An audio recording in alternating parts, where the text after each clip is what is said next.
If you're struggling with gaining weight, especially with the whole nutrition side of it, then this video is perfect for you. Let's talk about 3 simple yet effective and scientifically supported tips to help with eating more.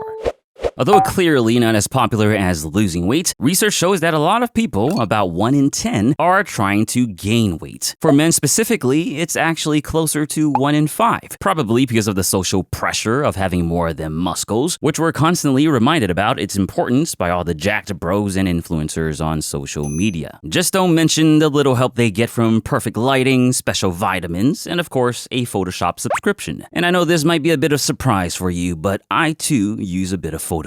Now, I won't get into the whole philosophy of wanting to gain weight, but I do want to be very clear that my goal with this video, and really any content I make, is to help you live a healthier and happier life through improving fitness. So I hope that you're trying to gain weight for healthy reasons. If you're not sure where you fall in all of it, then I recommend that you first please talk to a healthcare professional. Let's stay safe and stay healthy above anything else. With that said, let's get started with something fairly simple. One thing that's very important to achieve any goal in life is to have high self-efficacy. Research shows that this concept, popularized by psychologist Albert Bandura, is one of the most common traits people successful with their weight goals have. In short, we can simply think about self-efficacy as our confidence in our abilities to achieve our goals. It might sound obvious, and that's because it is. But the real question is, how do we improve self-efficacy for gaining weight? Unsurprisingly, one of the best ways is to understand our food better. And a big part of that is understanding its calorie content. So for tip 1, we want to do just that,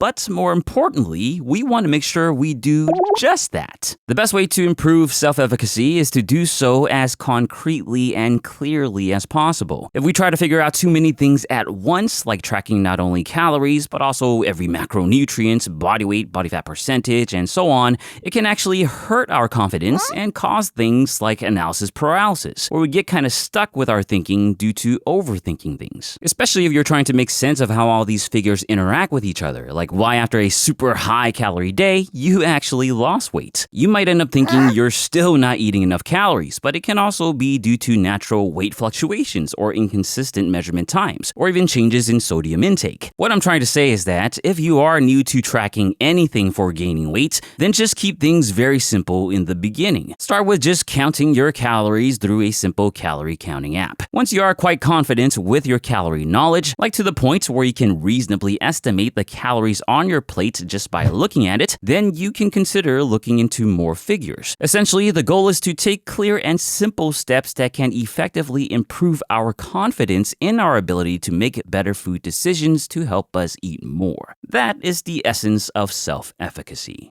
So nothing too surprising with the first tip, but now we're going to talk about some tips that I would bet most of you will find a bit surprising, like when I found out some people genuinely enjoy eating kale. Let's talk about the second tip. Of course, to gain weight, our goal is to eat more, but we want to make sure we actually have the appetite for it. To help us with that, interestingly, we might want to consider the portions of our meals at specific times. More specifically, eating a proportionally larger morning breakfast tends to reduce overall appetite more so than a larger dinner. This, of course, means a larger breakfast might be a good idea if you want to lose weight. But since we want to gain weight, for this tip, we essentially do the opposite by eating a smaller breakfast and larger meals later. When doing this, research shows appetite scores reduce notably less compared to the other way around. And with a less reduced appetite, hopefully it translates to greater food consumption. Also, if you are currently eating your biggest meal in the morning, it might be one of the reasons why you're struggling to eat more. Now, full disclosure, the research on this topic has been mostly conducted with subjects trying to lose or maintain weight. Unfortunately, that's just how things are. We do overemphasize research for weight loss simply because that's the more prevalent problem. But the appetite differences do make sense from a conceptual level, and there's no indication that it's directly related to a specific weight goal, so I think it's at least worth a shot, especially if you have issues with appetite and currently eating a big, chunky breakfast.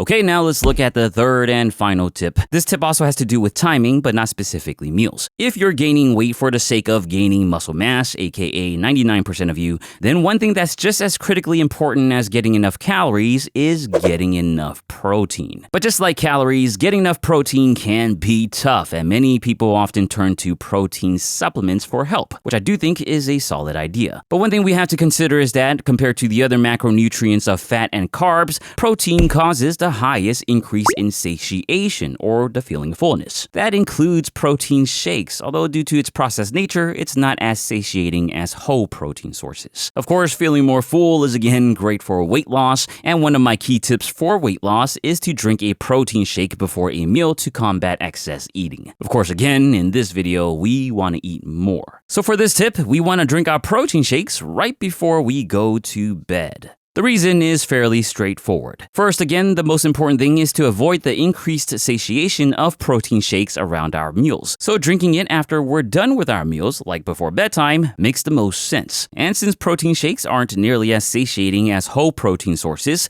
quickly chugging down a protein shake before bed shouldn't be too difficult for most people, but you should adjust your portions for your own benefit. With this strategy, if we're consuming 1 to 2 scoops of protein powder, we're getting roughly an additional 100 to 200 calories per day, plus another 100 calories if we're mixing it with milk instead of water. If you are underweight, this addition is probably a very big deal and might be all you need to put you in a calorie surplus. But let's not forget about the roughly 18 to 36 grams of protein as well, again a little bit more with milk. The most important thing for muscle growth is getting sufficient total protein, and this is a huge addition for virtually anyone. But what's cool is that doing this specifically before bed might actually lead to even greater muscle growth, especially if you lifted weights during the day. After lifting weights, there's a significant elevation of something in our bodies called muscle protein synthesis, a process that drives muscle growth. Ideally, we want to make sure we provide our bodies with protein to feed this process when it's elevated. The thing is, though, this elevation in muscle protein synthesis can actually last quite a long time, upwards 48 hours after training. So researchers wondered if it's a good idea to take advantage of these elevated levels even when we're sleeping by consuming protein right before bed. Although we cannot definitively say by how much, it does look like it clearly provides some benefit, especially at a mechanistic level. So that's a bit of a bonus to your gains with chugging a late night shake. And even if it ends up not being much of a bonus, it's still going to help you dramatically with upping your calorie and protein totals, which is the biggest benefit of all.